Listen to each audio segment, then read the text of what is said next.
This time, we're going to discuss about the general specifications with regards to design of reinforced concrete structures based on ACI 318M-14 and NSCP 2015. Now, talking about design codes, yung local code natin dito sa Pilipinas when it comes to structural design is the NSCP 2015. And NSCP stands for the National Structural Code of the Philippines. And with regards to the specifications tsaka provisions ng pagdesign ng reinforced concrete structures, yung yung main reference nito is yung ACI 318M-14. And talking about ACI, it stands for the American Concrete Institute. And yung ASEP naman na nag-publish ng NSCP stands for the Association of the Structural Engineers of the Philippines. Talking about concrete properties, yung concrete properties involves the following. We have the compressive strength, the modulus of elasticity, the modulus of rupture, modification factor, nominal maximum aggregate size, tsaka yung concrete coupling. So, talking about the provisions with regards to the compressive strength, which is yung notation natin is yung FC prime, yung minimum is 17 megapascal. And this is applicable to both the normal weight tsaka lightweight na concrete. And this can be applied for general na structures. However, since mostly ng mga locations ng mga building natin is located sa mga seismic na mga zones, therefore dapat yung minimum na FC prime na gagamitin natin must be 21 megapascal. And this is applicable for normal weight na concrete and can be applied for special moment frames and special structural walls. So maliban dito sa table 19.2.1.1 na limits for our FC prime, pwede rin tayo mag-refer dito sa table 19.3.2.1, with which meron tayong mga required na mga values ng ating FC prime corresponding to the exposure ng ating concrete. And each of these exposures can be based dito naman sa table 19.3.1.1. Dito yung mga class tsaka yung mga conditions. And talking about the modulus of elasticity ng ating concrete, yung notation nito is E sub C. So, for normal weight na concrete, yung modulus of elasticity ng ating concrete is equivalent to 4,700, the square root of our FC prime. And itong equation naman na ito, this is ginagamit to for the weight ng concrete natin between 1,440 and 2,560 kilograms per cubic meter. And yung modulus of rupture natin, the modulus of rupture, yung notation natin is F sub R. Ito naman yung ating equation. F sub R is equivalent to 0.62 lambda times square root of your FC prime, with which yung lambda natin, ibibase natin to sa section 19.2.4. So, yung modification factor natin na lambda, this is equivalent to 1 for normal weight to concrete. And for other types naman ng concrete, ito naman yung mga values ng ating modification factor na lambda. For the nominal maximum aggregate size naman, yung notation natin dito is D sub AGG. So, based dito, yung nominal maximum aggregate size ay nakadepende siya doon sa target air content natin in percent.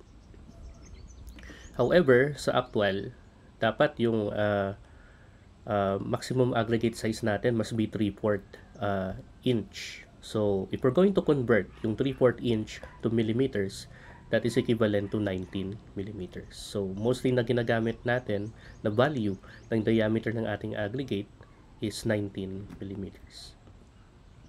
And talking about the clear concrete cover, yung notation naman natin dito is C sub C. So, yung value ng ating clear concrete cover, mag-refer lang tayo dito sa table 20.6.1.3.1. And talking about beams, columns, pedestals, tsaka tension ties, tsaka yung primary reinforcement, no? Yung mga stirrups, ties, spiral, swoops, yung mga longitudinal na mga reinforcement natin, kung not exposed to weather or in contact with the ground, 40 millimeters yung gagamitin.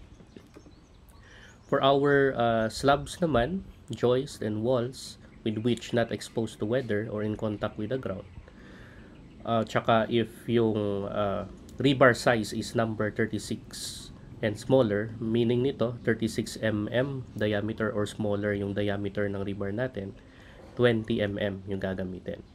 However, kung number 43 naman tsaka number 57 na bars yung gagamitin, 40 millimeters na. To those concrete na yung exposure naman is exposed to weather or in contact with the ground, and this can be applied to all members. So kung ang diameter ng reinforcement natin is number 19, meaning 20 mm yan, hanggang sa number 57 na bars, dapat 50 yung gagamitin natin. For number 16 bars naman, MW200 or MD200 wire and smaller, 40 millimeters. For concrete exposure naman na cast against and permanently in contact with the ground, so this can be applied to all members and all sizes ng reinforcement natin. Yung specified naman na cover is 75 millimeters. So usually itong 75 millimeters ginagamit natin to na clear concrete cover sa ating mga footing.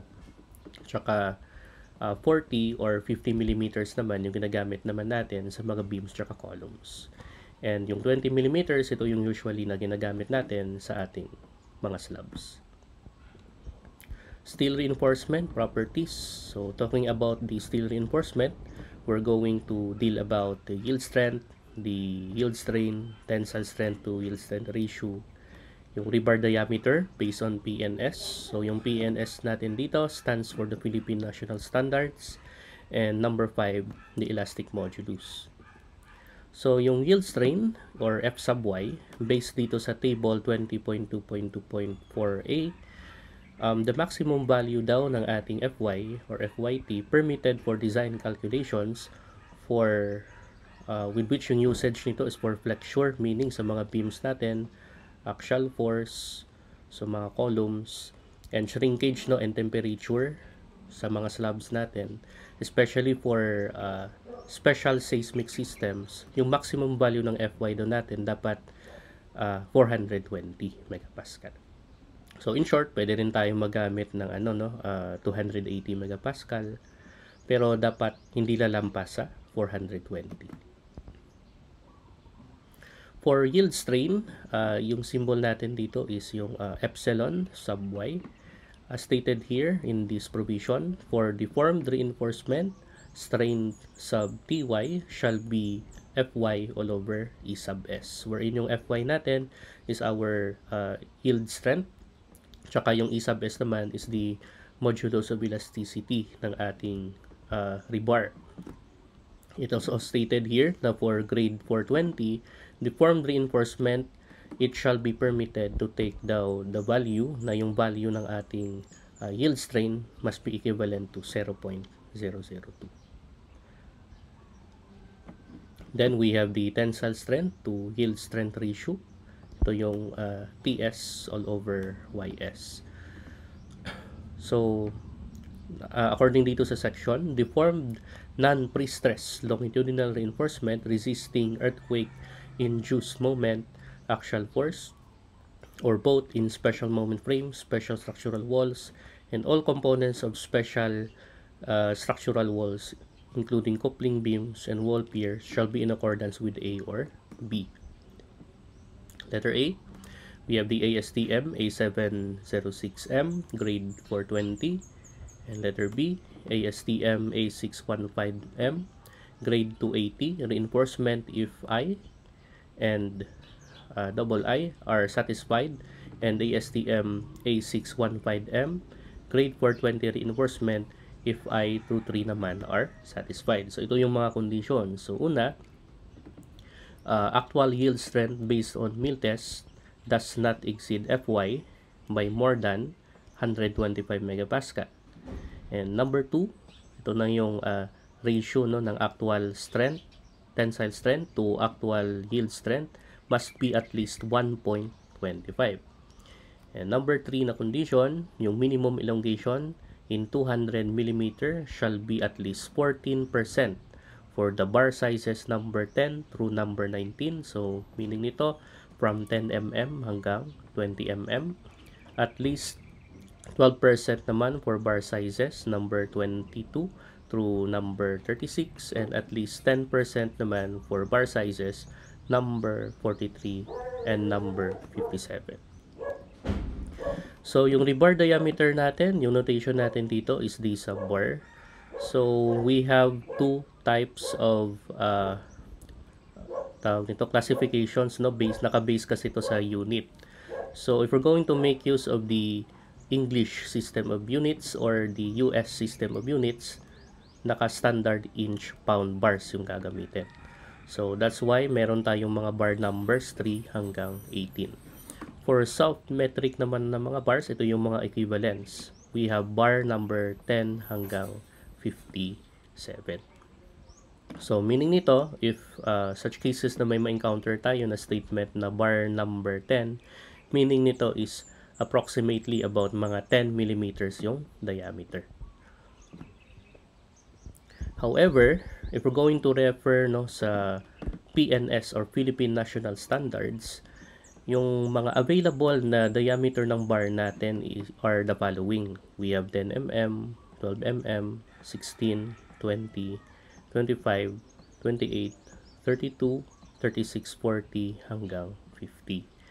And talking about the yield strength ng ating mga bakal based on PNS, we have 3. We have 230, no? 280, 520, 420, 520, 550. Then we have also the 280, 420, 550 sa weldable. So, talking about class dito, na dalawa yung type ng class natin. We have the regular, tsaka we have the weldable. So, usually, itong mga 430 na to is usually ginagamit to sa mga shear reinforcement such as mga stirrups.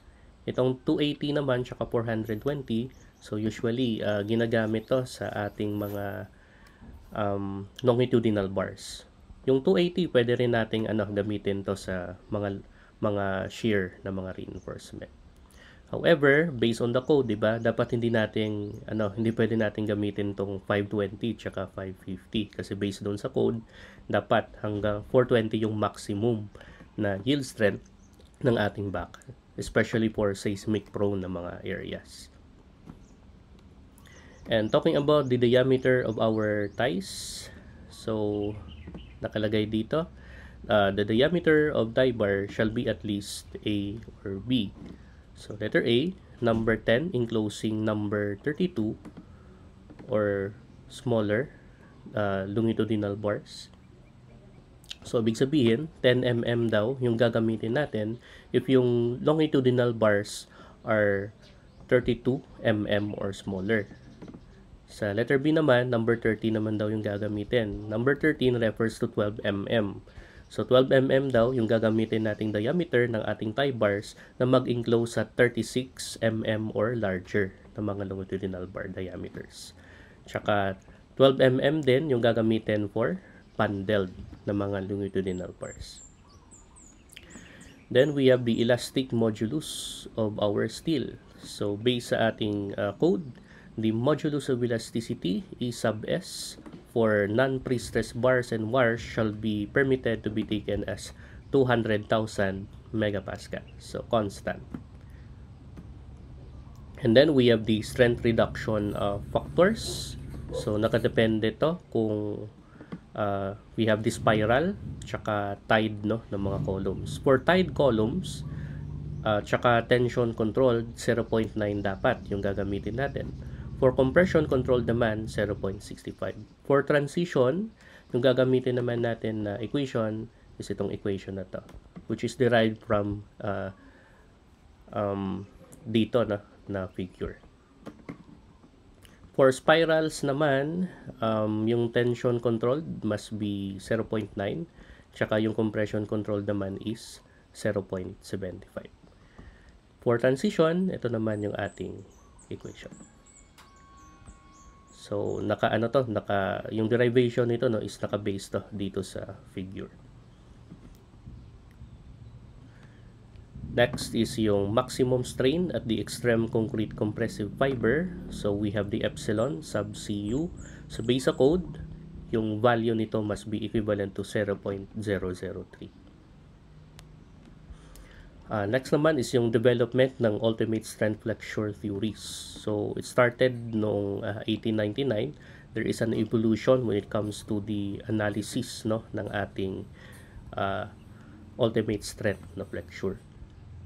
Kung mapapansin nyo, from non-linear na mga stress distribution ng ating mga compression block hanggang sa nagkaroon tayo ng equivalent rectangular na stress block. So, sa halip na gagamit tayo ng non-linear na stress distribution para sa ating concrete block, we're going to make use of this equivalent rectangular na stress block. Next naman is yung basic code, no? Why is it that 0.85 FC prime yung gagamitin? Because it was stated here in our code that the concrete stress of 0.85 FC prime shall be assumed uniformly distributed over an equivalent compression zone. Tsaka yung depth ng ating compression block A is equivalent to beta sub 1 times our C. And when it comes to beta sub 1 naman, we have another provision for that. And this is our provision. Ang beta factor natin is nakabase siya sa value ng ating FC prime. If our FC prime is in between 17 megapascal tsaka 28 megapascal, yung beta natin is 0.85. Pero if our FC prime is greater than 28 tsaka less than siya sa 55, ito naman yung ating equation. If our FC prime is greater than or equal siya sa 55 megapascal, therefore 0.65 naman yung value nito. And talking about the minimum spacing na requirement for our beams, itong dalawang provision na ito ang gagamitin. So nakalagay dito, for parallel non-pre-stress reinforcement in a horizontal layer, meaning ito yung mga longitudinal na mga reinforcement natin sa ating beams, yung clear spacing daw shall be at least the greater of 25 mm, yung bar diameter natin, tsaka yung 4/3 ng diameter ng ating aggregate. So whichever is the greatest value here, dapat yung clear spacing natin must be at least. Tsaka sa section 25.2.2 naman, kung may double layer tayo, dapat yung clear spacing ng dalawang layers must be at least 25 mm. Ito yung third naman na provision, ito yung provision naman sa mga columns natin. So nakalagay dito, for longitudinal reinforcement in columns, pedestal, struts, and boundary element in walls, yung clear spacing daw ng ating mga bars shall be at least the greatest of 40 mm, 1.5 dB, or bar diameter, tsaka 4/3 diameter ng ating aggregate. So whichever is yung maximum dito, doon natin i-compare ngayon yung ating clear spacing. So dapat hindi siya bababa doon. Kasi magkakaroon na ng crack sa ating concrete, such cases na hindi natin masunod yung mga provisions when it comes to our minimum spacing. And talking about our bundle bars, we have also here our mga provisions din. So that ends our lecture for the general specifications.